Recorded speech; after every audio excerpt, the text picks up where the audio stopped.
3번이에요.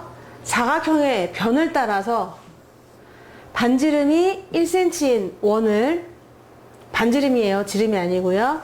반지름이 1cm인 원을 한 바퀴 돌렸을 때 원이 지나간 자리에 넓이를 물어보았습니다. 지금 원이 동전이라고 생각하고 동전을 한 바퀴를 쭉 돌렸어요. 그러면 그때 생기는 것이 직선 코스가 있고 곡선 코스가 있겠죠. 직선 코스는 이렇게 움직일 겁니다. 여기도 이렇게 움직이겠죠. 그림이 좀 자세하게 나와 있네요. 여기도 이렇게 움직일 거고, 직선이 이렇게 움직이겠죠. 또 여기도 이렇게 움직일 거예요. 근데 그때 반지름이 1이다 보니까 이 지름은 2잖아요. 그래서 2cm짜리로 움직이게 되는 거예요. 그런데 우리가 직각으로 만들어진 직사각형까지는 직선 코스로 가요. 얘가 2cm입니다. 지름이 지금 2cm이기 때문에 그런 거죠. 반지름이 1cm니까. 그럼 2cm 두께로 그림이 그려지는 거예요. 뭐가? 직사각형이. 각 변마다 다 직사각형으로 그림을 그릴 수가 있어요. 이렇게 그려볼 수 있겠죠? 마지막 거는 좀 직사각형처럼 안 보이네요. 이런 식으로 그릴 수가 있을 겁니다. 폭은 2cm짜리고요. 2cm짜리 직사각형을 그렸죠. 여러분 보이십니까? 직각으로 움직이는 거예요. 공이 굴러가면서 직각으로 움직여 줄 거예요. 여기까지는 직선 코스입니다. 그러면 직선 코스에서 움직이는 넓이는 그냥 직사각형 넓이를 다 더해 주시면 돼요. 너무 잘 그리죠? 이 직선 코스에서 공이 어떻게 움직이는 걸까요? 이렇게 움직여 나가고 있는 거죠. 그런데 일직선으로 움직이다 보니까 그 움직인 넓이가 직사각형처럼 보이는 거야.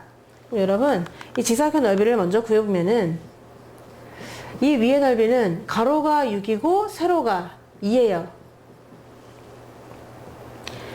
가로가 6이고 세로가 2죠. 자, 얘는요.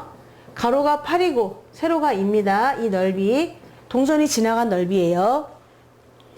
가로가 10이고 세로가 2가 되는 거죠. 20. 이 넓이는 가로가 4고 높이가 세로가 2가 되는 넓이에요. 먼저 구해보겠습니다. 이 넓이는 10 곱하기 2, 20이야. 얘는 8 곱하기 2, 16이야. 여러분, 6 곱하기 2, 12야. 이 직선의 직사각형 넓이는 4 곱하기 2니까 8이야. 일단 동전이 지나간, 원이 지나간 넓이 중에서 직선으로 움직인 넓이는 다 구한 거죠. 폭이 2가 될 테니까요. 다 구했습니다. 근데 얘네가 이렇게만 움직인 건 아닐 거예요. 먼저 직선이 움직인 거리를 더해보도록 할게요. 20이 있었고 8이 있었고 12가 있었고 그리고 16이 있습니다. 얘가 더할 거야. 뭘 더해야 될까요? 곡선으로 움직인 부분이 있습니다. 곡선으로 움직였을 적에는 얘네가 초고속 카메라로 찍어보면은 이렇게 원이 돼요. 여기도 그려놨죠? 이렇게 원처럼 움직인다. 얘도 나름대로 원이고 나름대로 원이 되는 겁니다. 그러면 이 움직였을 때 왜 이런 그림이 나올 수밖에 없습니까? 라고 하신다면은 제가 한번 몇 번만 그려드릴게요. 여기에서 이렇게 되어 있던 친구가 이렇게까지 오는 거거든요. 맞죠? 그럼 중간에 찰칵찰칵 찍었을 때 이렇게 계속 원을 유지하면서 오거든요. 그러니까 얘는 원처럼 그려질 수밖에 없는 거죠. 그러면 이제 직선 코스 말고 곡선 코스의 넓이를 구하고 싶다 그러면은 이번에는 반지름이 2인 부채꼴이 되는 거예요. 아까는 반지름이 1이라고 했잖아. 그 말은 이 원 하나의 자체는 반지름이 1이에요.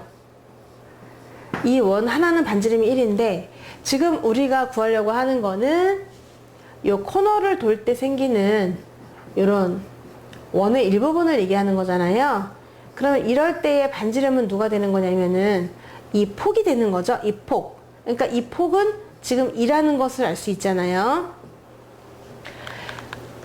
이 지름에 해당되는 거니까요. 따라서 이 길이가 지금 현재 2라서 반지름이 2가 되는 거죠. 반지름이 2인 부채꼴들이 하나, 둘, 셋, 네 개가 합쳐지면 뭐가 될까요? 하나의 원이 될 겁니다. 자, 그 이유를 또 굳이 따지자면은 따질 수도 있겠지만은 여기 나머지가 다 90도들이 돼요. 얘네가 직사각형으로 움직인다고 했잖아요. 다 90도가 되다 보니까 여기 있는 A, B, C, D를 더하면은 사각형이라서 360도가 됩니다. A, B, C, D를 다 더하면은 또 360도가 되는 거죠. 그럼 나머지 이 각과 이 각과 이 각과 이 각을 구하려면은 옆에 친구 두 명이 90도가 되다 보니까 이 각은 180-A가 됩니다. 옆에 있는 두 명이서 이미 180을 갖고 있기 때문에 얘는 180에서 얘를 빼줘야 돼요. 그럼 얘도 그렇겠죠. 180 빼기 B. 요것도 그래요. 180 빼기 C. 얘도 180 빼기 D가 될 겁니다. 그럼 요 네 개를 다 한번 더해보세요. 다 더하면 정말 동네 한 바퀴가 되는지를 확인해 보면은 180 빼기 A하고 180 빼기 B하고 180 빼기 C하고 180 빼기 D를 다 더해보도록 하겠습니다. 이 중심각들을 다 더해보는 거죠. 중심각이 정말 다 더했을 때 360도가 나오는지. 180이 4개라서 720에다가 A, B, C, D 더한 거를 한꺼번에 빼주겠습니다. 그랬더니 A, B, C 다 더한 게 아까 360도가 나왔잖아요. 왜냐면 안에 있는 각들을 다 더한 거니까. 그러다 보니까 정말 720에서 360을 빼니까 다 합해서 360도가 된다는 거를 알 수가 있어요. 그러면 원 조각들 좀 큰 것도 있고 작은 것도 있고 중간짜리도 있지만 4개를 다 더하면 뭐가 된다? 하나의 원이 되는 겁니다. 그래서 하나의 원 여기다 이렇게 붙여줄 수가 있는 거죠. 넓이가 원 한 바퀴가 나온다는 얘기예요. 옆에다 그려볼게요. 이만큼이 나온다는 얘기죠. 그 중에서 얘가 이만큼을 차지하고 있고요. 얘가 이 정도 되고요. 또 얘가 조금 차지하고 있네요. 이만큼. 또 얘가 대부분을 차지하고 있는 겁니다. 그러다 보니까 비율적으로 그려본다 하더라도 정말 원이 된다는 걸 알 수가 있겠죠. 1번, 2번, 3번, 4번이라고 하면은 1번, 2번, 3번, 4번이 정말 모여서 하나의 원이 된다는 걸 알 수가 있고 반지름의 길이는 1이 아니라 2가 된다는 걸 알 수가 있습니다. 아까 반지름이 1인데요? 이렇게 생각하면 안 돼요. 걔는 얘가 반지름이 1인 거고 지금은 그 지름이 오히려 반지름이 되는 겁니다. 따라서 반지름이 2인 그런 원의 넓이를 구해주셔야 돼서 이 넓이는 반지름이 2니까 2인은 4파이가 되는 거죠. 여러분 이 빨간 거 4개 다 더해가지고 한 번에 4파이가 된 거예요. 그러면 답을 다 구할 수가 있어요. 28이니까 여기까지가 40, 56인가 본데 그러면 56 더하기 정답은 56 더하기 4파이가 될 것 같습니다. 정답입니다.